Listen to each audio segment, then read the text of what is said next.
¿Cuántos creen en la palabra del Señor? ¿Cuántos creen que Dios dice la verdad cuando dice mejorad vuestros caminos y mejorad vuestras obras?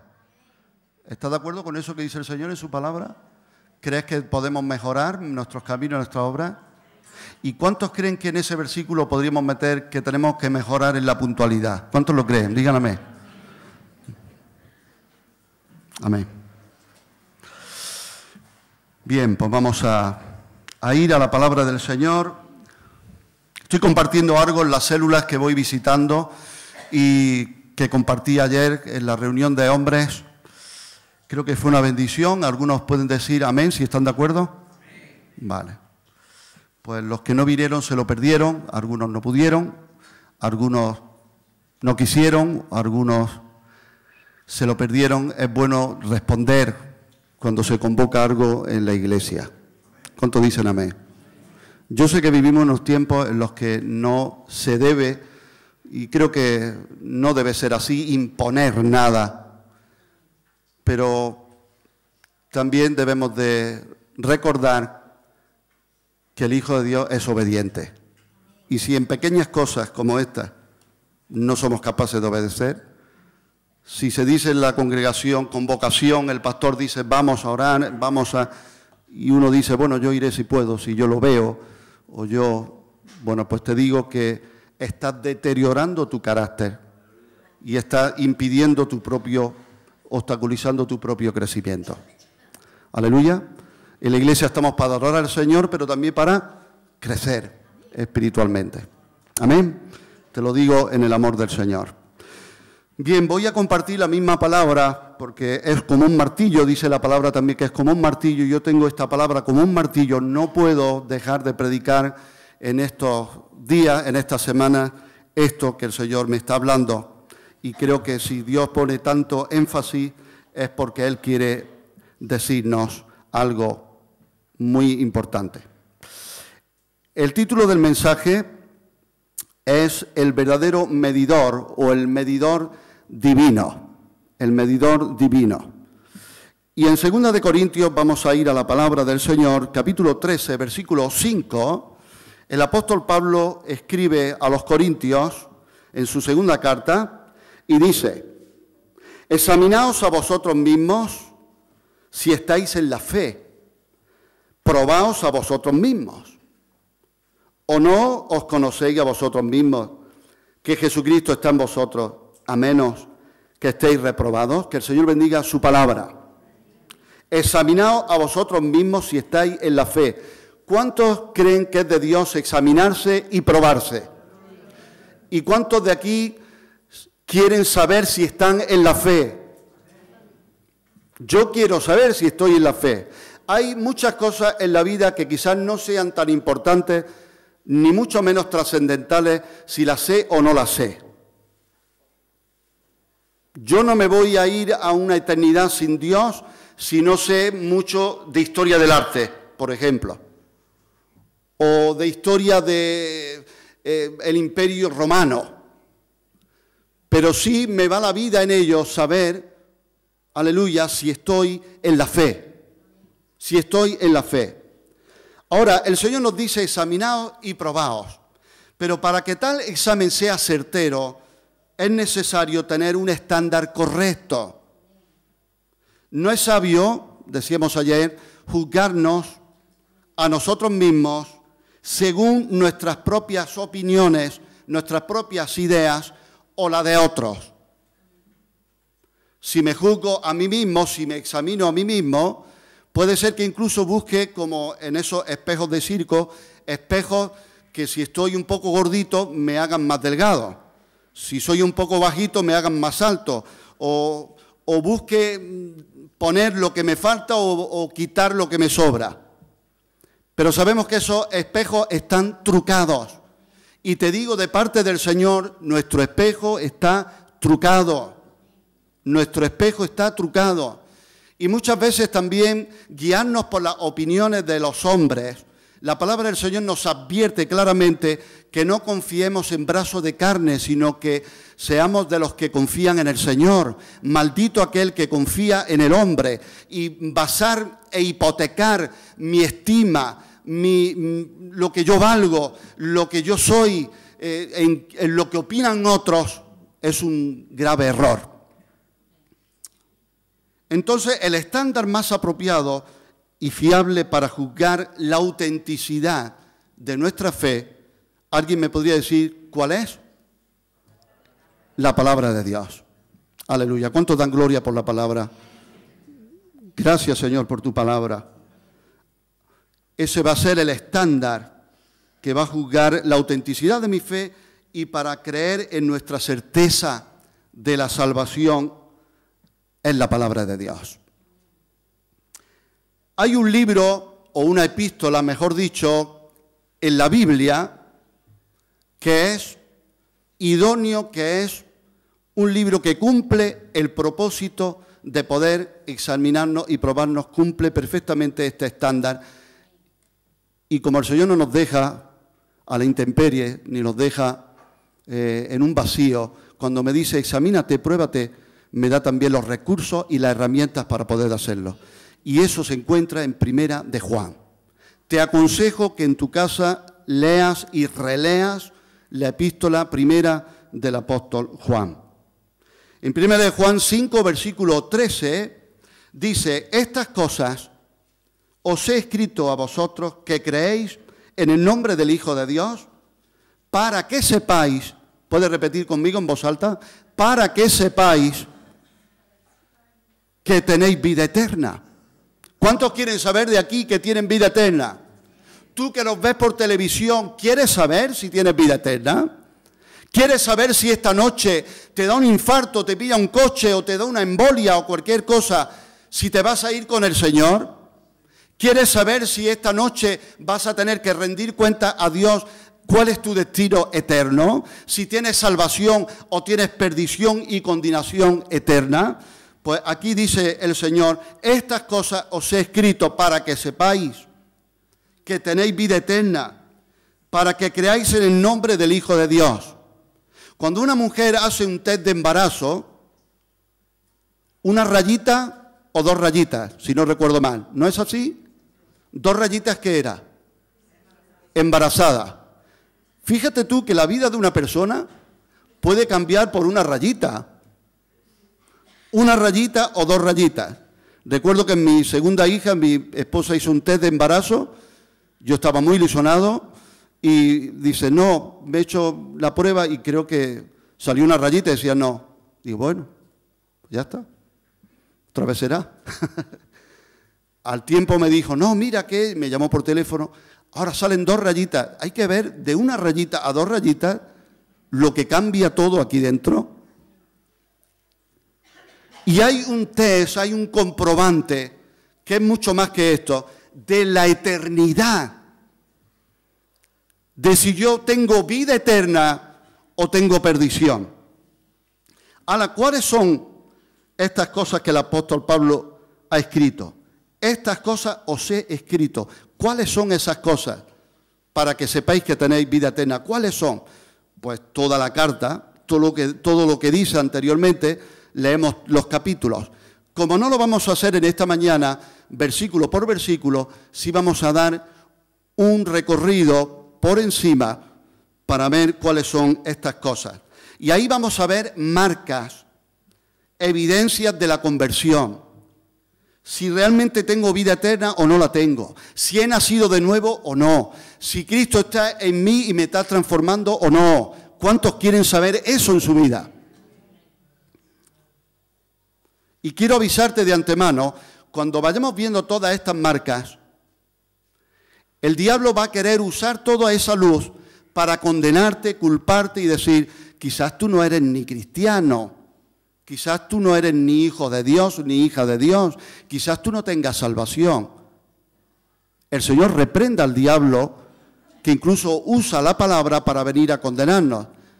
Pero también vamos a pedir al Señor equilibrio en nuestra vida, de no irnos ni a un extremo ni a otro, y es que la salvación tiene su manifestación y sus evidencias. Yo no soy salvo por obras, porque por gracia sois salvos. Aleluya, por medio de la fe. Y esto no es de vosotros, dicen, no por obras para que nadie se gloríe. ¿Cuántos saben que somos salvos por gracia? Damos gloria al Señor por la sola gracia que nos salva. Pero gloria al Señor, también Él nos dice que hechura suya somos, creados en Cristo Jesús. Y Él ha preparado obras de antemano para que anduviésemos en ellas. Y si uno es cristiano, se nota. Y si uno tiene a Cristo en su corazón, se manifiesta. Y si realmente hemos nacido de nuevo, hay evidencias de salvación. Se encontró un hombre a un pastor por la calle y le dijo: pastor, soy salvo, Dios me ha salvado, soy salvo, qué alegría. Y este pastor le respondió: qué bien, eres salvo. ¿Me puedes decir algunas de las cosas de las que Dios te ha salvado? Algunas de las cosas que antes hacías y ya no haces, o algunas de las cosas que antes eras y ya no eres. Así que hay evidencias.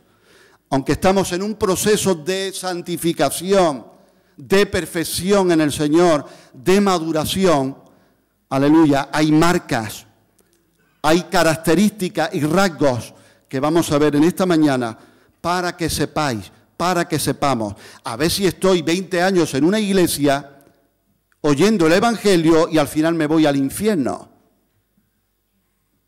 Por eso vamos a ver marcas, no lo que yo creo, no son ideas mías, no son conjeturas mías, ni conclusiones mías. Vamos a la palabra del Señor. Aleluya. Vamos a ver la primera marca. Vamos a examinar nuestras vidas a la luz de estas marcas. Primero, el cristiano anda en luz. Primera de Juan 1, versículos 5 al 7, dice la palabra: este es el mensaje que hemos oído de Él y os anunciamos. Dios es luz y no hay ninguna tinieblas en Él. Si decimos que tenemos comunión con Él y andamos en tinieblas, mentimos y no practicamos la verdad. Pero si andamos en luz, como Él está en luz, tenemos comunión unos con otros. Y la sangre de Jesucristo, su Hijo, nos limpia de todo pecado. Nos limpia de todo pecado. Menos mal, gracias Señor. Ahora, ¿qué son las tinieblas? Muchas veces los cristianos usamos términos que no sabemos, conceptos de la profundidad que tienen. Las tinieblas representan la vida sin Cristo. Pablo escribe a sus hermanos, a los efesios, y les dice y les habla de un tiempo cuando eran tinieblas. Dice: en otro tiempo erais tinieblas, pero ahora sois luz en el Señor. Eso está en Efesios 5, 8. Dios nos ha librado del poder de las tinieblas. ¿Cuántos dicen amén a eso? Dios nos ha librado del poder de las tinieblas y trasladado al reino de su amado Hijo, al reino de luz. Colosenses 1:13. Los cristianos no pueden estar en las tinieblas porque somos hijos del día. ¿Cuántos hijos del día hay aquí? Primera Tesalonicenses 5, del 4 al 5. Ahora mira qué interesante, las tinieblas son típicamente, dice el apóstol Pablo, infructuosas. Hay una conexión directa entre tiniebla y ser infructuoso. Pablo habla de las obras infructuosas de las tinieblas. En Efesios 5, 11. Si se priva de luz a aquello que tiene que crecer, a una planta, ¿sabes qué estamos haciendo? Impedimos su crecimiento. Un cristiano en tinieblas no crece. Y quizás tendríamos que preguntarnos, si no soy ya lo maduro que debía ser, si no estoy creciendo lo que debería crecer, posiblemente es porque todavía tengo áreas de tinieblas en mi vida. Las tinieblas son la atmósfera sin Cristo, en la que no puede crecer ningún fruto del Espíritu. ¿Cuántos quieren ver en su vida el fruto del Espíritu? El apóstol Juan está escribiendo estas cosas. ¿Por qué escribe esta carta? El apóstol está tratando de interceptar, de derrumbar una manera herética que había de pensar, un movimiento llamado gnosticismo, en el que algunos pretendían que habían avanzado de una manera intelectual, habían alcanzado unos niveles intelectuales, espirituales, pero sus vidas no daban señales de ello. La palabra de Dios habla de la piedad, pero dice que algunos con sus vidas niegan la eficacia de ella, tienen apariencia de piedad, pero niegan la eficacia de ella. Yo no quiero ser un cristiano aparente. ¿Y cómo se puede ver eso? ¿Es eficaz la piedad en mi vida? ¿Se está viendo que es eficaz? ¿Hay manifestaciones de la piedad en mi vida personal?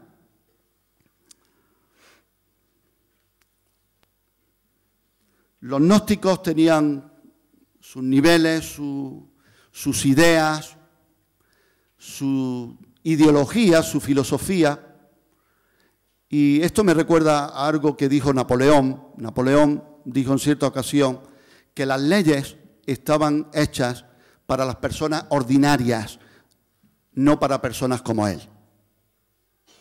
Hay personas que pretenden vivir por encima de la ley, y hay una ley que es sobre todas las leyes, que es la ley de Dios. Entonces una persona que pretende vivir al margen o por encima de la ley de Dios, está andando en tinieblas. Y una señal del cristiano, de la vida eterna, es que andamos en luz. El carácter, el estilo de vida, la conducta, aleluya, del cristiano se deben de ir conformando progresivamente a la voluntad de Dios. ¿Alguien dice amén? ¿No dice la palabra que la senda de los justos es como la luz de la aurora, que va en aumento hasta que el día es perfecto?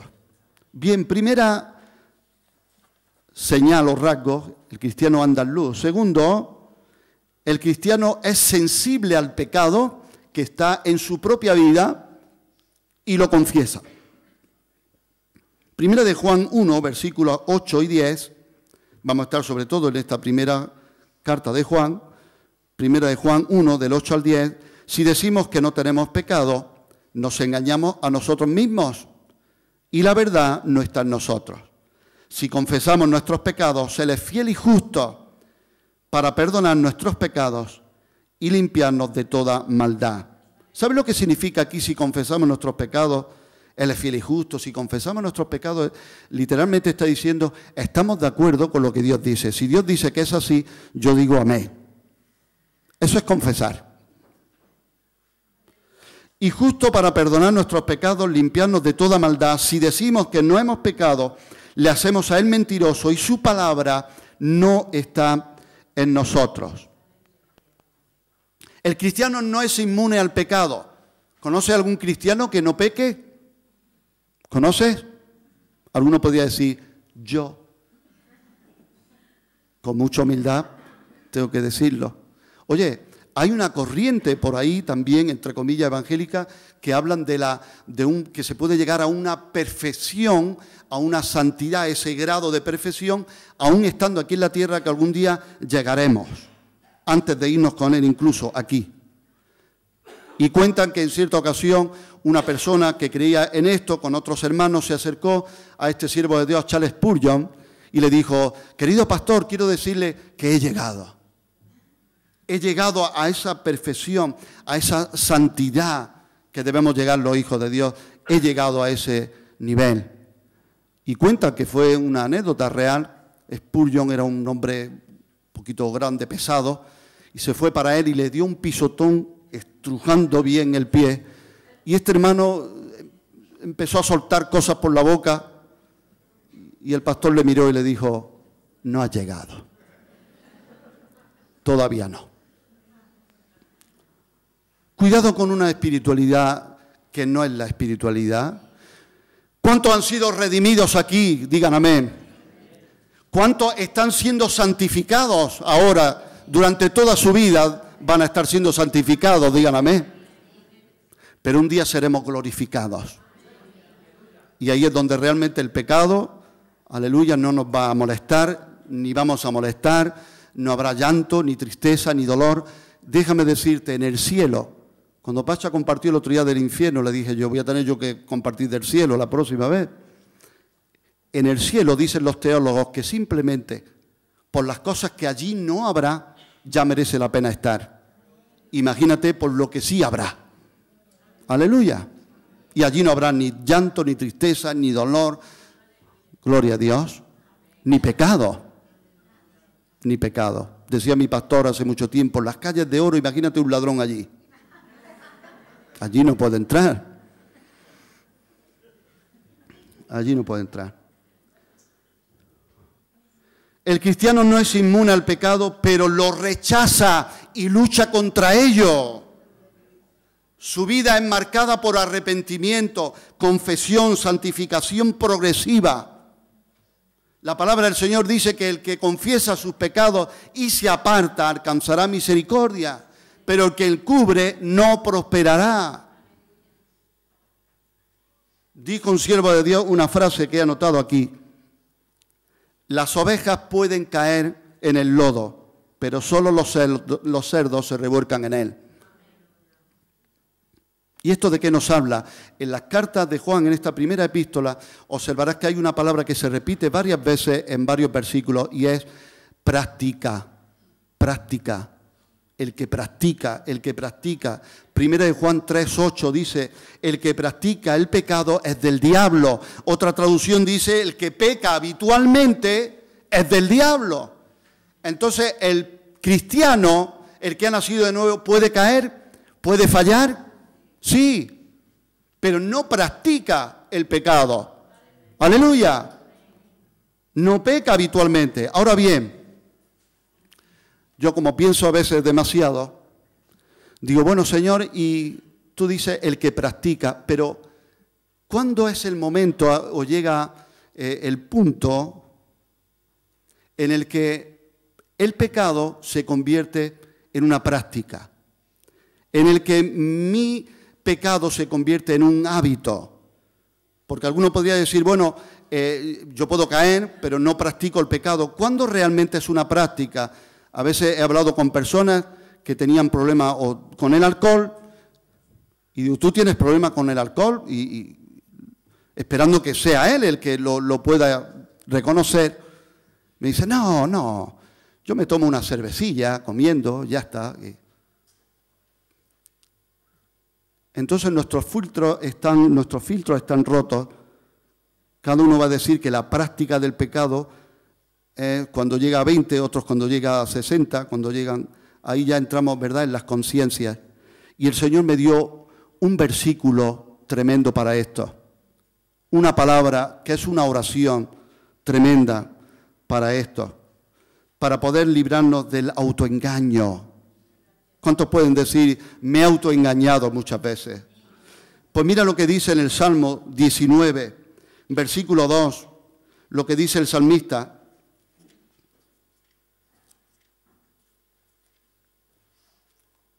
Lo que dice el rey David, Salmo 19, 12. ¿Podés leerlo conmigo en voz alta? ¿Te atreves? Venga. ¿Quién podrá entender sus propios errores? Líbrame de los que me son ocultos. Señor, como yo no puedo entender mis propios errores si ya estoy practicando o no estoy practicando, líbrame de mis errores, de mis pecados, de los que me son ocultos. Que yo no me autoengañe. ¿Alguien dice amén? ¿Crees que es una buena oración? Yo sé que cuando oramos, Señor, mira y el daño que me están haciendo, mira la falta de comprensión, mira lo que me han hecho, mira que no soporto más, mira lo que estoy pasando, mira que... Y ya nos ponemos ahí, entramos en, ¿verdad? Ponemos cara de San Juan de la Cruz. Señor, tú lo sabes por qué. Pero sería bueno añadir a esa oración, Señor, pero considero también la opción de yo estar equivocado, de quizás me estoy desviando, el enemigo me está engañando, me está trastocando mis sentidos, mis emociones. Señor, líbrame, líbrame de los que me son ocultos. ¿Alguien dice amén? Número 3, el cristiano guarda los mandamientos de Dios. Primera de Juan 2, versículos 3 y 4, dice, y en esto sabemos que nosotros le conocemos, si guardamos sus mandamientos. El que dice yo le conozco y no guarda sus mandamientos, el tal es mentiroso y la verdad no está en él. Jesús dijo a sus discípulos y nos dice a ti y a mí hoy, vosotros sois mis amigos si hacéis lo que yo os mando. ¿Te imaginas que yo le digo a Heriberto, Heriberto, tú eres mi amigo si haces lo que yo te mando? Y Heriberto me miraría y diría, este hombre ya lo metemos con Napoleón y toda esta gente. Ahora, ¿Jesús puede decirnos eso? Es que su autoridad está limpia, no es como la nuestra. Es que su ira es santa, no es como la nuestra. Y cuando Él exige, su exigencia no es como la nuestra. Nosotros queremos exigir en otros lo que ni tan siquiera estamos dispuestos a vivir.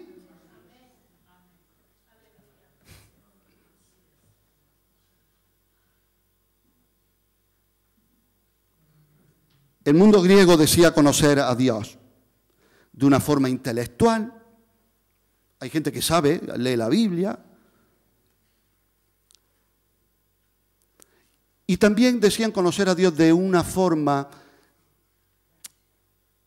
de experiencias emocionales.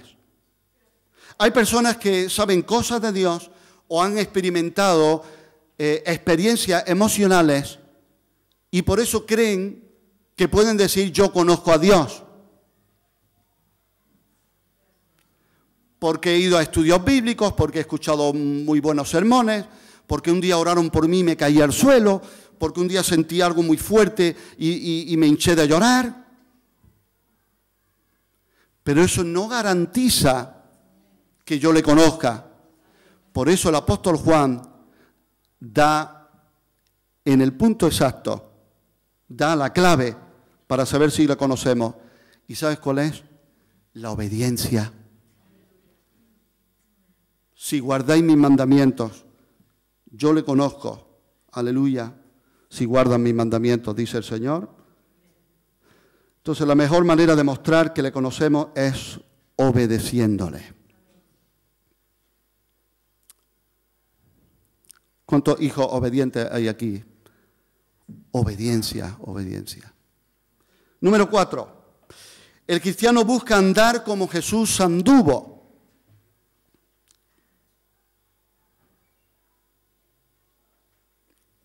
Rebobina al punto número 3.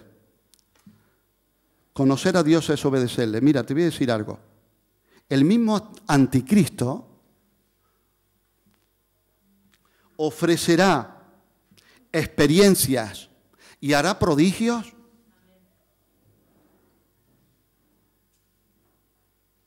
que quizás tú y yo nunca hemos visto.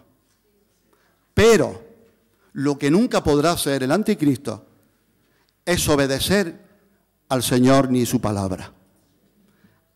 Así que cuidado con decir que el Señor está donde hay muchas manifestaciones o experiencias, porque eso no es lo que garantiza fielmente que el Señor está.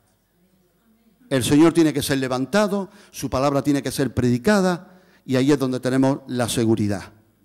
¿Alguien dice amén? Bien. Número 4, el cristiano busca andar como Jesús anduvo. Primera de Juan 2, versículo 6, dice la palabra, el que dice que permanece en él debe andar como él anduvo. ¿Cuántos quieren andar como Jesús? ¿Cuántas veces hemos cantado, Señor, quiero ser como tú? Lo hemos cantado, ¿verdad? Quiero ser como tú. Y luego a veces vivo una serie de pruebas que digo, Señor, ¿y esto? Y Él me recuerda, quiero ser como tú. No cantaste eso, no dijiste eso. Ahora bien, aquí el apóstol está diciendo algo muy importante que no podemos saltar. El que dice que permanece en él, no está diciendo el que permanece en él debe andar como el anduvo, no, sino que dice el que dice que permanece en él. Una cosa es que permanezco en él y mi vida lo manifiesta, y otra cosa es que diga. Había muchos en ese tiempo que decían que permanecían en él. El que dice que ora mucho, el que dice que ayuna mucho, el que dice, ten cuidado con el que dice demasiado. La palabra de Dios dice en Apocalipsis a una iglesia, ahí tiene esa Jezabel, esa mujer que se dice, profetiza. Cuidado con las personas que se dicen mucho, que dicen mucho de sí mismas, de lo que son, de lo que hacen. Haz lo que tengas que hacer, aleluya, en lo íntimo, en lo secreto, en lo oculto, y Dios te va a recompensar en lo público. Y es muy distinto decir es que yo soy, es que yo tengo, es que yo soy. No, deja que se cumpla la palabra en tu vida y en la mía cuando dice, alábete el extraño y no tu propia lengua, los labios de otros te alaben y no tu propia boca. Si tú tienes un llamado de Dios, si tú tienes del Señor, si tú tienes el Espíritu de Cristo, eso no necesito yo autopromocionarlo. Y había muchos en aquel tiempo que decían que permanecían en Él. Y entonces Juan dice, ¿ah, sí? ¿Vosotros permanecéis en Él? Entonces debes de andar, ahí está, por contraste, se va a ver si es verdad. ¿Cuál es el comprobante? Que debes de andar como Él anduvo. ¿Qué significa andar? Andar como Él anduvo. Está hablando de una forma de vivir, de una conducta. Imitar al Señor, imitar a Jesús, imitar a alguien es hacer lo mismo que otra persona. Juan le escribe, el apóstol Juan, a Gallo y le dice, no imites lo malo, sino lo bueno. No imites lo malo, sino lo bueno. Estoy cansado ya de personas que dicen, es que en la iglesia he visto unas cosas, es que la verdad que veo, no imites lo malo, sino lo bueno. Fíjate, ¿por qué no te fijas en el que anda en santidad, el que anda en consagración, el que lleva años de fidelidad? Pues pégate a rueda y aprende ahí. Pero a veces parece que queremos ocultar nuestras propias carencias, nuestras propias vergüenzas y pecados. Queremos taparlo detrás de otro que anda mal o que no anda bien. Pero un día daremos cuenta a Dios, dice cuenta de sí. Y no me va a servir decir, es que había uno en la iglesia que... Y el Señor dice, yo me ocupo de él, pero también me ocupo de ti. Aleluya, andar. Dice Proverbios que hay 3 cosas de hermoso andar y la cuarta pasea muy bien. Y habla de algunos ejemplos del rey, del león, del ceñido de lomos. Animales que andan muy bien y la cuarta pasea muy bien. Algunos de ellos dicen, algunos estudiosos, que es el galgo afgano. A mí me encantan los perros. Mira por ahí el galgo afgano. Busca un vídeo. Verán la belleza caminando. Una elegancia preciosa. Y el Señor quiere que tú y yo como cristianos andemos con elegancia por esta vida, que cuando nos vean pasar digan, se nota que es distinto. Esa chica, mira cómo anda en el instituto, cómo se mueve. Ahí hay algo especial. Amén. Bien, número 5. ¿Cuántos están aquí? Digan amén todavía. Tengo 12 puntos. Tranquilo, que no son 50. Quinto, el cristiano ama a sus hermanos, desea su comunión y busca oportunidades de servirles. Primera de Juan 2, versículos del 9 al 11. El que dice que está en la luz y aborrece a su hermano, está todavía en tinieblas. El que ama a su hermano permanece en la luz y en él no hay tropiezo. Pero el que aborrece a su hermano está en tinieblas y anda en tinieblas y no sabe a dónde va, porque las tinieblas le han cegado los ojos. Esto es terrible. Esto es terrible. El Señor dice que el que aborrece a su hermano es un homicida. Y hay una supuesta actitud cristiana, ¿verdad?, que predica con entusiasmo el amor a personas de otras naciones, ¿verdad? Tengo una carga por China, tremenda, pero al hermano del banco al lado no lo soporto. Tengo una carga por Nueva Zelanda, pero no le he predicado al vecino de al lado.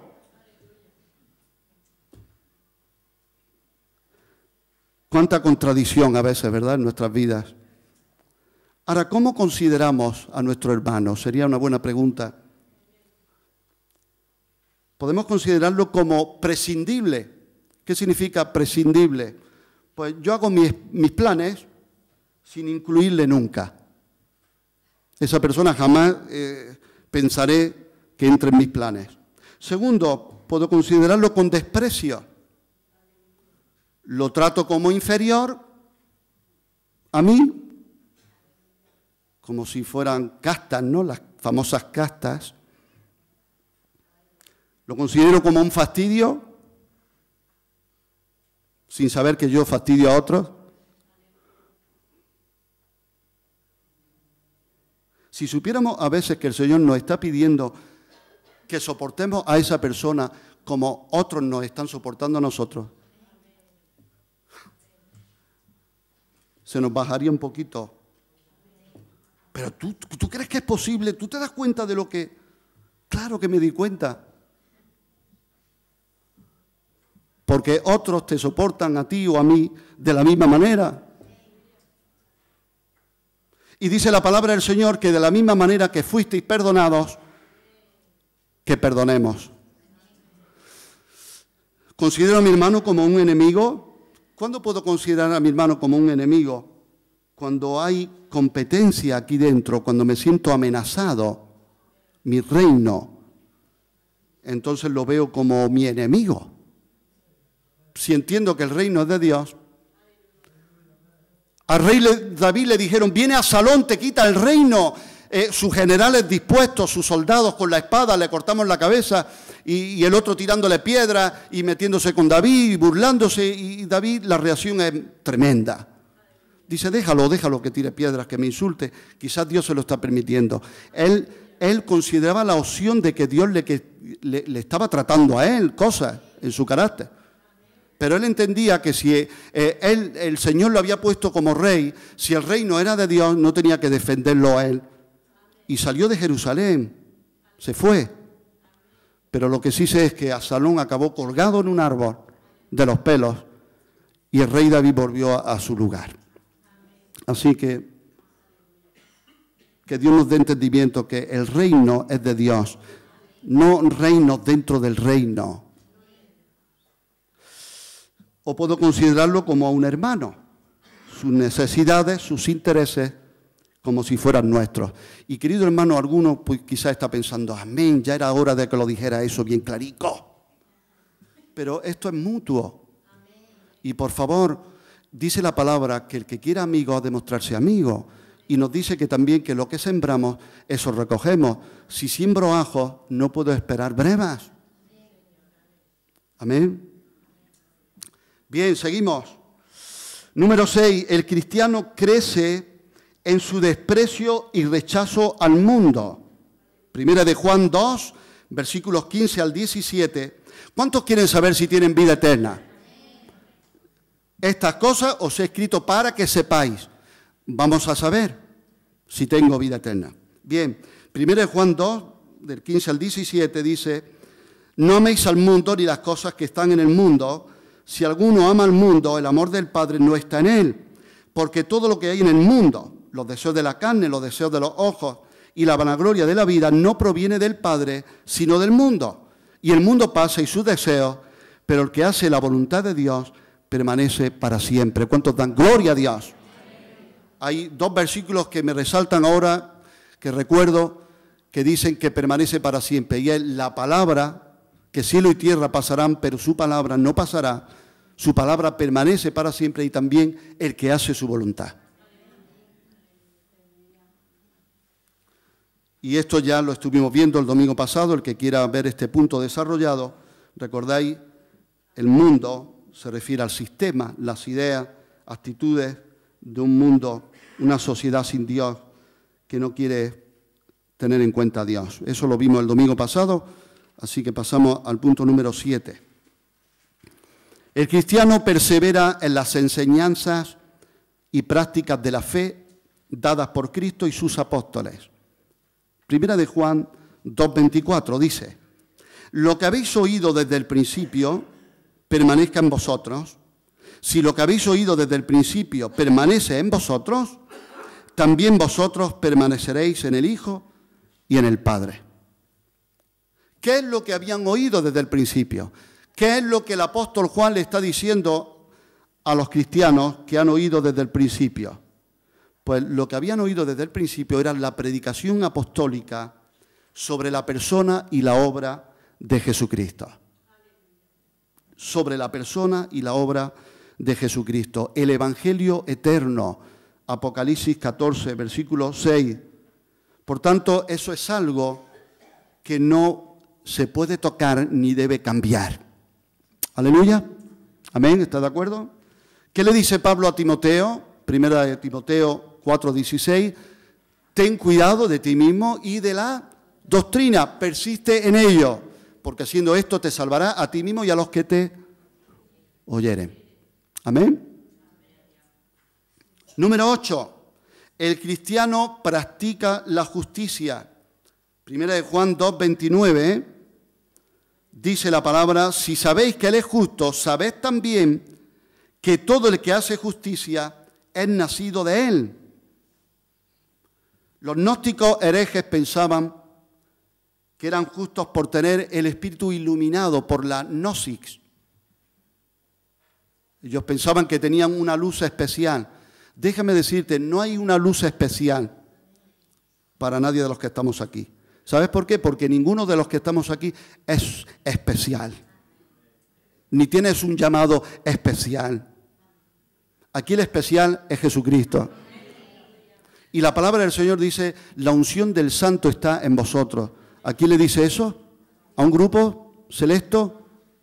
¿A los iluminados de la iglesia? ¿A quién se lo dice? A la iglesia. La unción del Santo os enseña todas las cosas y no tenéis necesidad de que nadie os enseñe. Entonces, como ellos pensaban que algunos tenían un nivel especial, una luz especial, el apóstol Juan dice: no, no es así, sino que es el que practica la justicia. Los frutos y no las hojas son las que dan a conocer la calidad del árbol. Señor, quiero dar fruto, fruto que te glorifica, fruto bueno. Aleluya. ¿Cuánto dicen amén? Número 9. El cristiano se purifica a sí mismo. Primera de Juan 3:3 dice: y todo aquel que tiene esta esperanza en Él se purifica a sí mismo, así como Él es puro. Este purificarse tiene como base la esperanza de la segunda venida de Cristo. A esa esperanza se refiere que tienen los cristianos. ¿Cuántos están esperando que Jesús viene otra vez? Y el verbo para purificar está en presente de indicativo, es decir, un proceso continuo. Continuo. Aleluya. ¿Cómo está Elizabeth? ¿Bien? ¿Te encuentras bien? Te bendecimos en el nombre del Señor. Amén.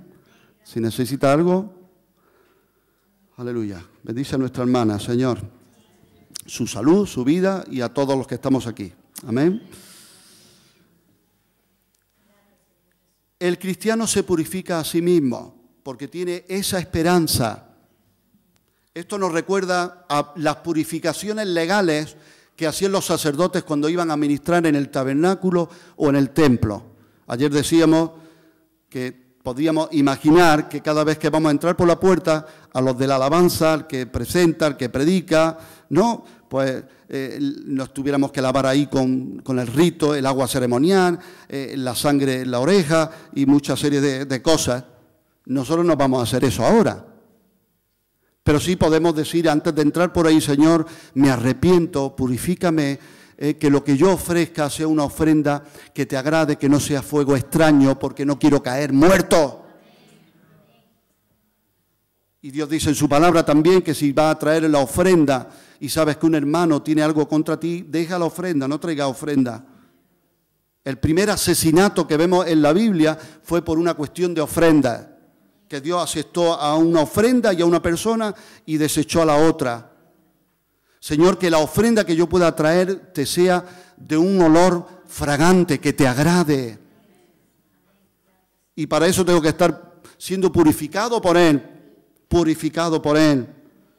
Gracias por el don del arrepentimiento. Amén. Y cuando uno tiene una esperanza, una meta, un propósito, se guarda, se purifica. Cuando yo tenía a mi novia y había otras tentaciones, yo me guardaba porque tenía la esperanza de casarme con ella, conocer el amor conyugal, todo con ella, me guardaba. Si la iglesia tiene la esperanza de esas bodas del Cordero con su Señor, se va a guardar. Le va a animar que el Señor viene. Cuanto más estudias la segunda venida de Cristo y la profecía, ves que el Señor viene, más dice, uy, me tengo que guardar, que Él viene. Como dice la palabra, bienaventurado el siervo que cuando su Señor venga le haya haciendo así. Y yo digo, ¿así cómo? No, es que el Señor tarda y empiezo a golpear a mis consiervos. Y entonces el Señor viene y me castiga. Número 10, el cristiano cree y confiesa que Jesús es el Cristo, el Hijo de Dios, el Salvador del mundo. La gran y única esperanza del cristiano es la persona y la obra de Cristo. ¿Cuántos dicen amén? Primera de Juan 4, versículo 2, dice, en esto conoced el Espíritu de Dios. Todo espíritu que confiesa que Jesucristo ha venido en carne es de Dios. ¿Cuántos quieren saber si son de Dios? Confiesa que Jesucristo ha venido en carne. El anticristo no confiesa eso. La palabra se hizo carne, el verbo se hizo carne y habitó entre nosotros. Juan 1, 14. Y los gnósticos no podían, ese movimiento filosófico, no podía aceptar que la materia siendo tan mala, Dios pudiera tener relación con la materia, con la carne, pero el verbo se hizo carne y habitó entre nosotros. Y vimos su gloria, gloria como del unigénito Hijo de Dios. Aleluya. Gracias por venir, Señor, por hacerte carne. Número 11. El cristiano cree el testimonio de Dios, que Dios le ha dado vida eterna por medio de su Hijo Jesucristo. Primera de Juan 5, versículos 10 al 12 dice, el que cree en el Hijo de Dios tiene el testimonio en sí mismo. El que no cree a Dios le ha hecho mentiroso, porque no ha creído en el testimonio que Dios ha dado acerca de su Hijo. Y este es el testimonio, que Dios nos ha dado vida eterna, y esta vida está en su Hijo. El que tiene al Hijo tiene la vida. El que no tiene al Hijo de Dios no tiene la vida. Aquí repite continuamente, te has dado cuenta, en 2 versículos, repite testimonio, testimonio, testimonio. Y muchas veces nosotros queremos dar testimonio. Yo quiero un testimonio, un testimonio, un testimonio. Déjame decirte, no te ofendas. La gente no necesita tu testimonio. Ni necesita tanto saber los sinvergüenza que éramos, ni los altos que somos ahora. Porque a veces nuestro testimonio se puede analizar en esas dos partes. Lo malísimo que era y mira lo buenísimo que soy ahora. Pero ¿sabes lo que va a salvar las almas? Lo que va a salvar las almas es este testimonio. El testimonio de Dios, que dio a su Hijo Jesucristo, que vivió en la tierra, que murió en la cruz, que resucitó al tercer día con gran poder. Ese es el testimonio. Así que si quieres testificar bien, dile a alguien, ven que te voy a contar el testimonio de una persona que te vas a enterar. Se llama Jesucristo. ¿Se ha entendido? Lo he puesto muy bruto. No significa que tú no puedas decir, el Señor me sacó de aquí, por su gloria ahora soy esto. ¿Me entendéis, no? Vale. ¿En dónde hago el énfasis? Bien, aquí habla mucho del testimonio. El cristiano cree el testimonio de Dios.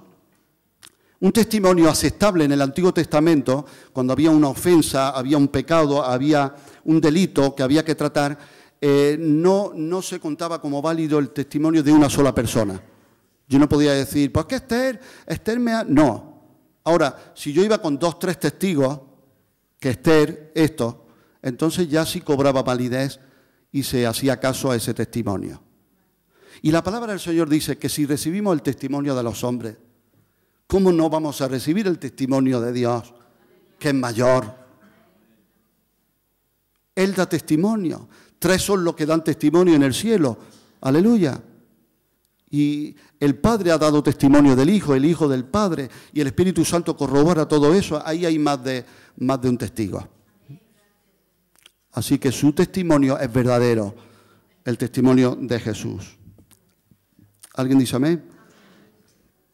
Y número 12, aunque no está en la primera epístola de Juan, es que el cristiano, otra marca, está sujeto a la disciplina paterna y amorosa de Dios. En Hebreos 12, versículo 5, Hebreos 12, 5 al 11,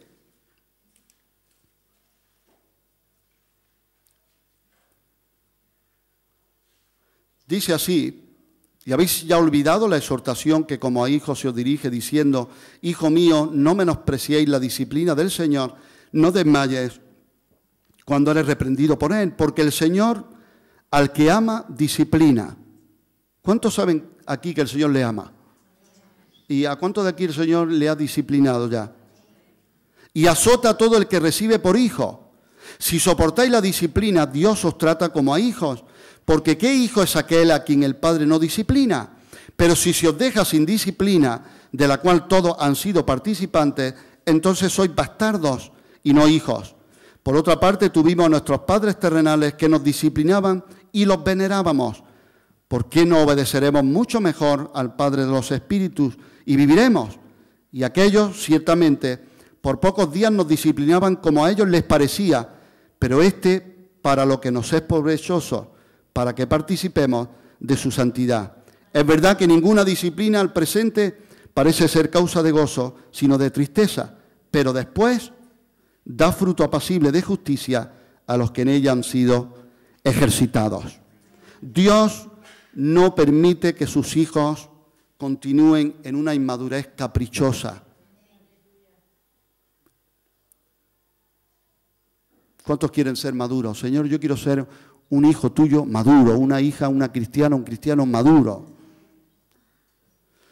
Ni va a permitir que sigan en desobediencia, sino que los disciplina para que participen en su santidad y lleven fruto de justicia. Mira, el Señor no nos disciplina para dejarnos tirados, ni machacarnos. No es eso la disciplina.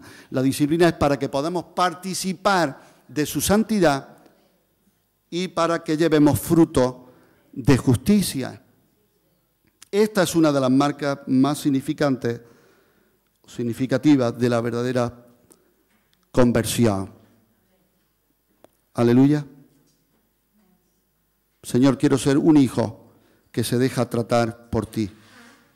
Aleluya. Yo es que quiero que me trate el Señor, no los hombres. Yo es que estoy ya muy desilusionado de los hombres. ¿Cuántos dicen amén? A ver, ¿cuántos están ya muy desilusionados con los hombres? ¿Cuántos dicen amén?